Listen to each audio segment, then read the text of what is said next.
Yeah. So we start with IEEE 802.11 wireless LAN security. Okay, we have seen what wireless LANs are. Yeah, we will see today the authentication functionalities that are there in IEEE 802.11. Okay, basically the authentication and security functionalities have undergone a variety of lot of changes over the past several years. Okay, the first protocol that came up is the wired equivalent privacy protocol. This is the earliest protocol that has come up. It was designed to provide authentication and access control.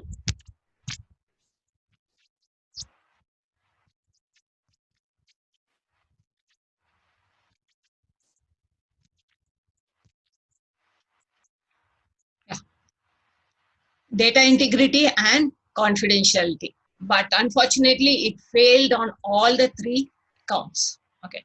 Next, what came up was the Wi-Fi protected access protocol. This was intended to fix the shortcomings in the WEP protocol, but then they did not want to make changes drastically in the hardware. So everything was done only in the firmware. With that limitation, it overcame some of the or all the three shortcomings of the previous protocol, that is WEP. Okay, so it was able to provide authentication and access control. It was able to provide data integrity and confidentiality. But then it was not very, very secure because the hardware was still the same. And because of the hardware, they were limited in using the algorithms, the cryptographic algorithms. So next, in IEEE 802.11, they overcame all the problems that were being faced in WPA. Okay, they changed the hardware itself. They put in AES algorithm for encryption, and so it was much more secure. This WPA that came to be known as WPA 2. Okay, so WPA 2 is the implementation of IEEE 802.11. This was ratified in the year June 2004 by IEEE.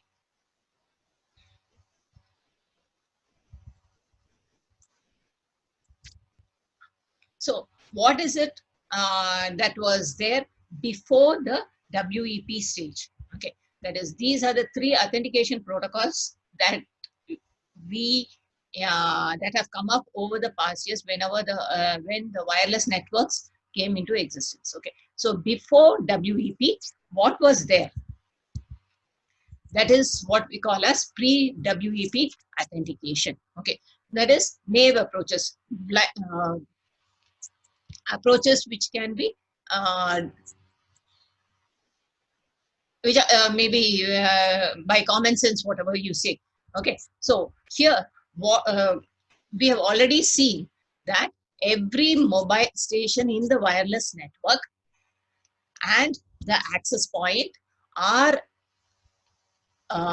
identified by their MAC addresses. Okay.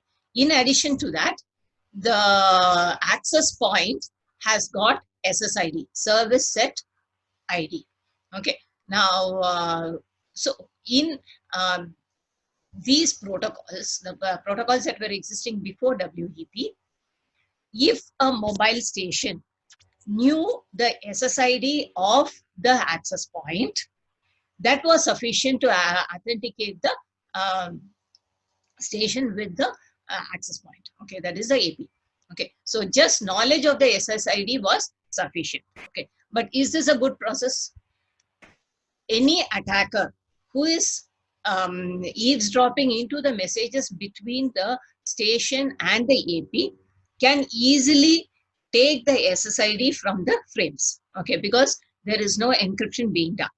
Okay, this SSID is available in the beacon signals that are sent by AP, or they are also available in the probe response signal frames that are being sent from the AP to the mobile station to associate itself, okay, with the mobile station. Okay, so since SSID is simply sent in the clear, okay, no encryption is done, so any attacker will be able to get into this communication. Okay, so what is the other way? The second way is to restrict admission to the wireless LAN by MAC address. The AP can have a set of MAC addresses which we call as the access control list. Okay, if the mobile station has a MAC address in this list, then it will be allowed into the network. Otherwise, you are not going to, the AP is not going to establish communication with the wireless station. Okay, so this seemed to be a good approach, but then the attacker can always keep probing the signals that are going on between the mobile stations and the access point, and thereby he can get hold of the set of valid MAC addresses. Okay, and once he gets hold of a valid MAC address, he can always change his identity, his MAC address to that one, to the valid MAC address. Okay, so thereby he will be able to enter into the network. Okay, so these were the problems that were being faced.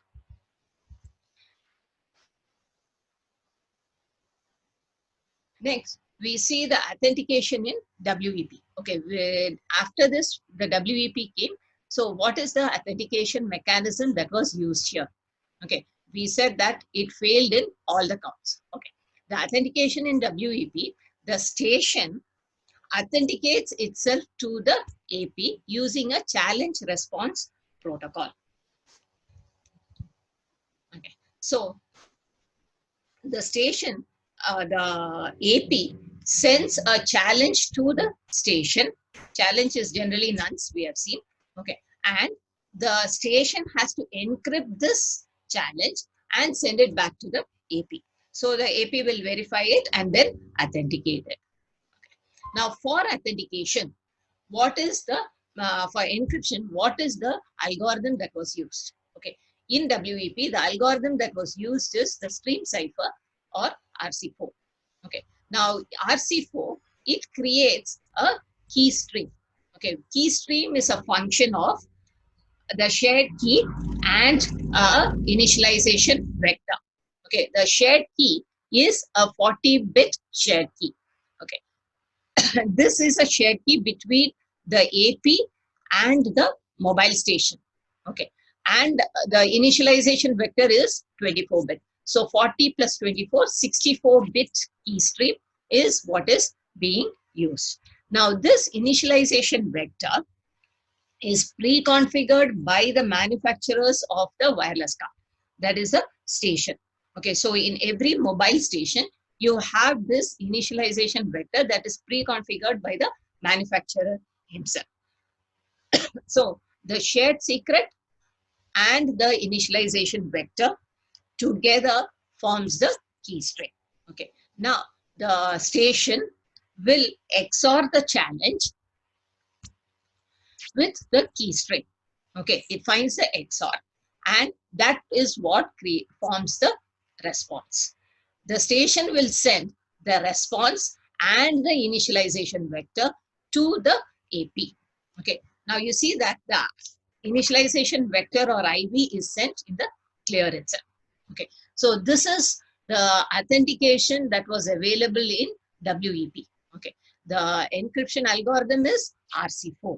Okay, and it is a 40-bit key stream that was used. Okay, is this authentic? Okay, first, any attacker, all that he has to do is keep monitoring the challenge response pair. Okay, from this, he can get hold of the key stream. Once he gets hold of the key stream, any challenge that is given by the AP, he can XOR it with the key stream and he can authenticate himself. Okay, so this was the problem that was being faced in WEP. The second problem is it is possible for an attacker to obtain the secret key itself. Okay, this shared secret that the AP is sharing with the mobile station is common for all the mobile stations. Okay, so you have 100 mobile stations, all the 100 have the same secret key that they share with the AP. Okay, so it is very easy for the attacker to get hold of S and thereby create a dictionary attack. There is also no support for authenticating the AP to a station. Okay, the mobile station is authenticating with the AP, but there is no way for the AP to authenticate to the station. Okay, so any rogue AP, he can act as the authentic AP and establish communication with the mobile station. Okay, that is what we call as man in the middle attack. The mobile station does not know that he is communicating with a attacker AP, that he is not communicating with the authentic AP of the wireless LAN.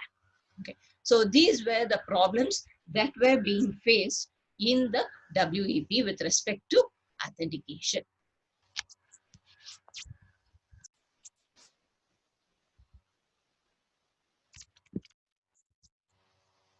Next, we see the authentication and key agreement in 802.11i.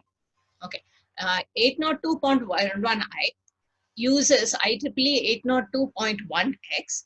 That is a protocol that supports authentication at the link layer. Okay, now this consists of three entities. One, the supplicant, that is the wireless station, the mobile station. Next, the authenticator. Here, the authenticator is the access point.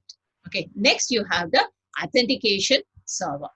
Okay. So these are the three entities that will be involved in the protocol. Okay. We have different authentication mechanisms and message types that are defined in the Extensible Authentication Protocol, EAP, that was standardized by IETF, that is the Internet Engineering Task Force. Okay.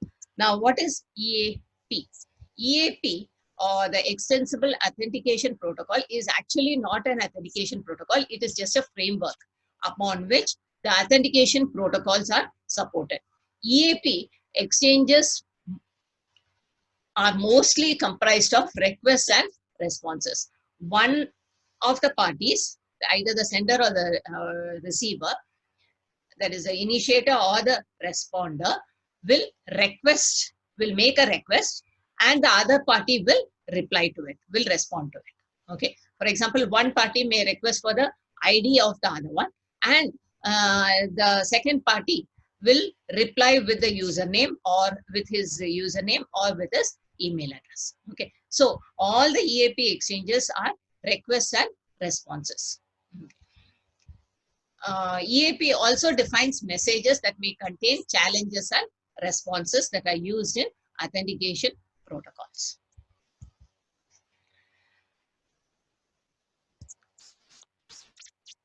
Yeah. So the AP broadcasts its security capabilities in the beacon or the probe response frames.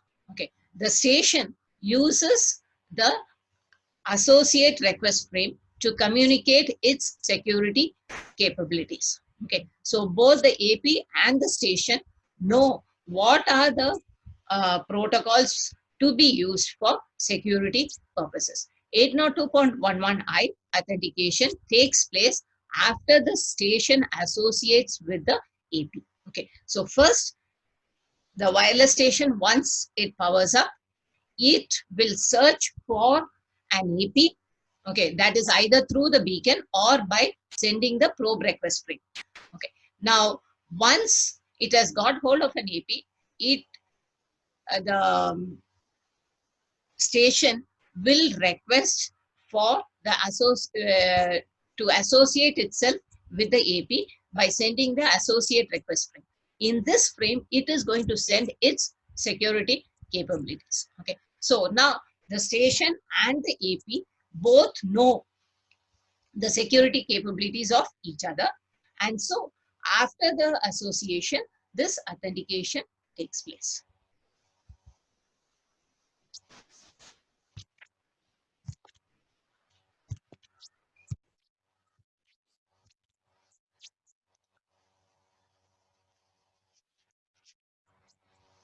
Yeah.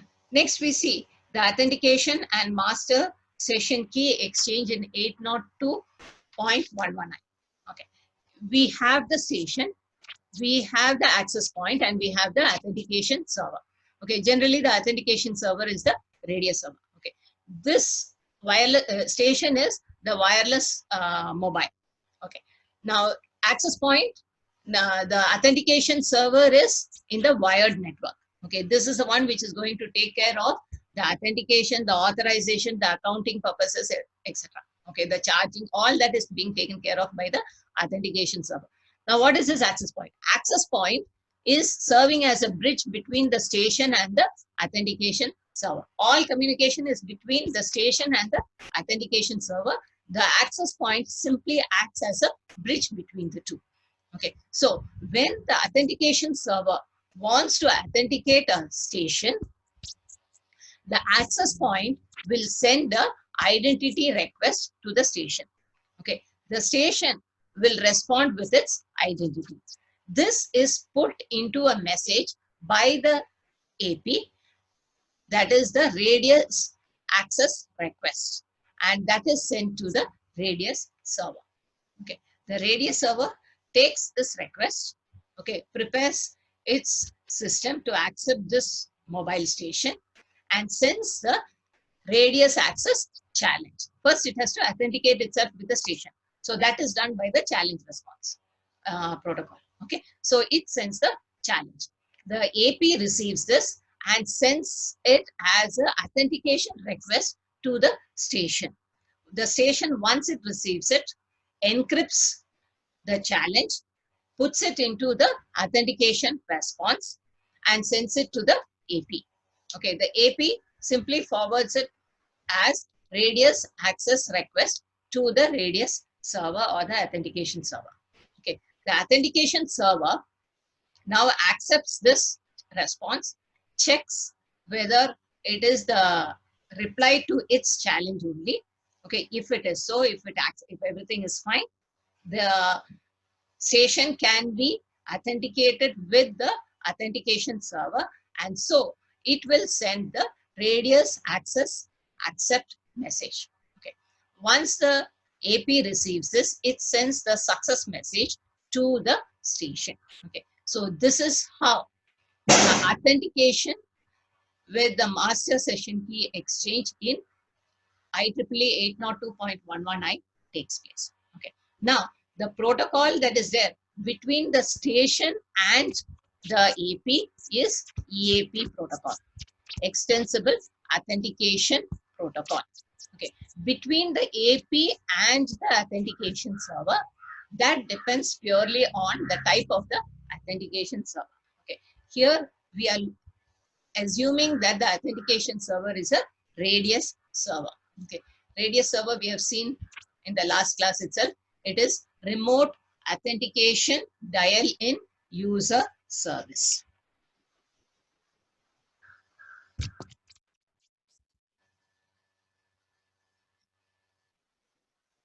The main authentication methods that are supported by EAP are: one, EAP MDS. Okay, what is EAP MDS? Okay, here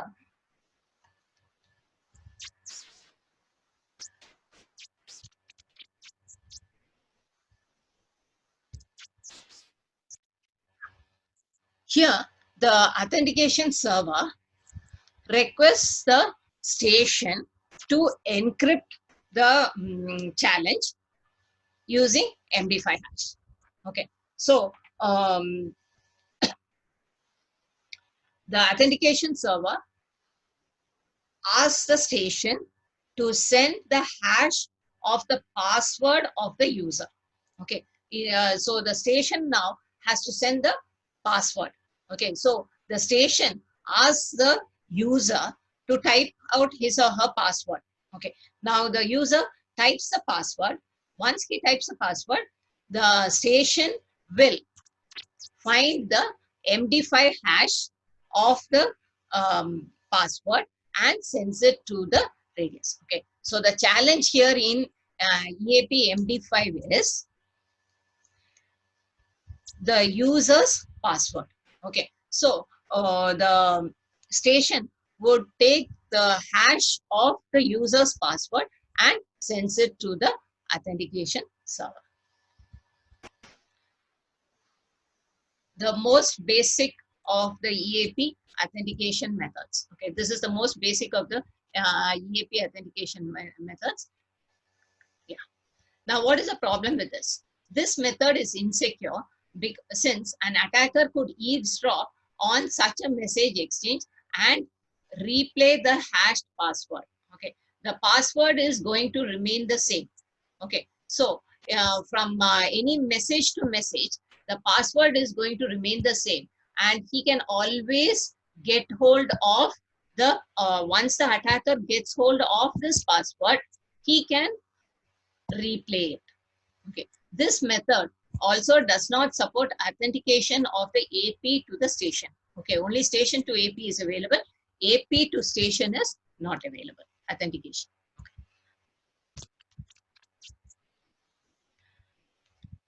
The second method is EAP TLS. TLS standing for Transport Layer Security. That is what we have seen, the SSL protocol or the TLS protocol. So this makes use of the TLS protocol.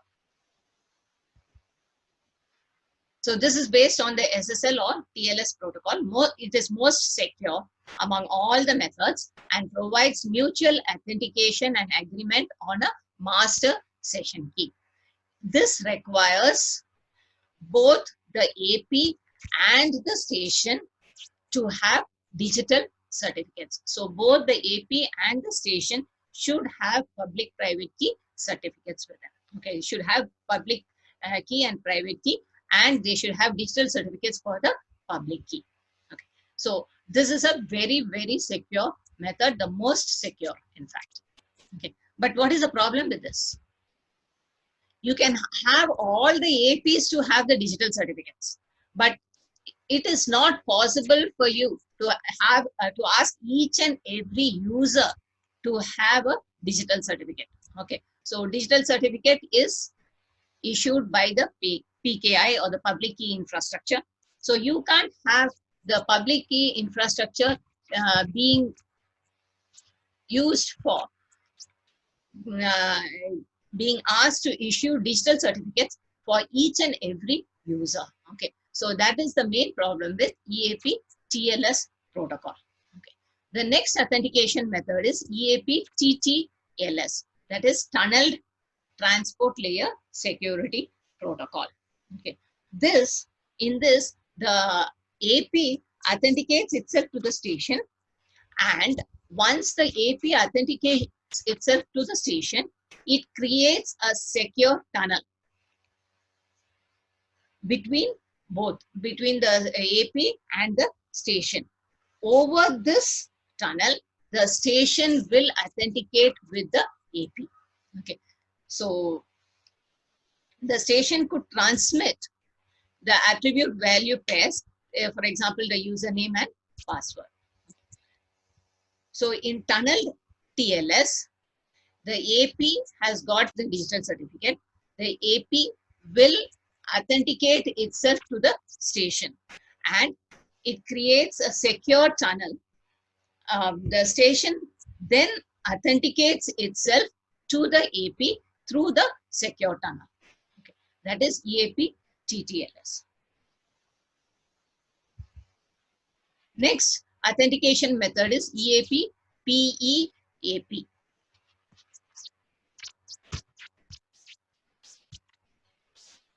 PEAP stands for Protected EAP. Okay. This protected EAP it was proposed by Microsoft, Cisco, and RSA Security. It is very similar to EAP TTLS, that is the tunnel TLS. The secure tunnel is used to, so first the AP authenticates with the station and they create a secure tunnel among themselves. Within this tunnel, a second tunnel is created whereby the station will authenticate itself with the authentication server. Okay, so here you have two tunnels, one tunnel inside the other. In the first one, the station authenticates to the AP. In the through the second tunnel, the station will authenticate itself with the authentication server. So these are 4 different authentication methods that are supported by EAP. Okay, of course, it is the security is very much enhanced by these methods, but then everything comes at a cost. You have a steep price in performance. Okay, that is, you have a lot of message and computational overheads that are incurred because of this authentication. Okay,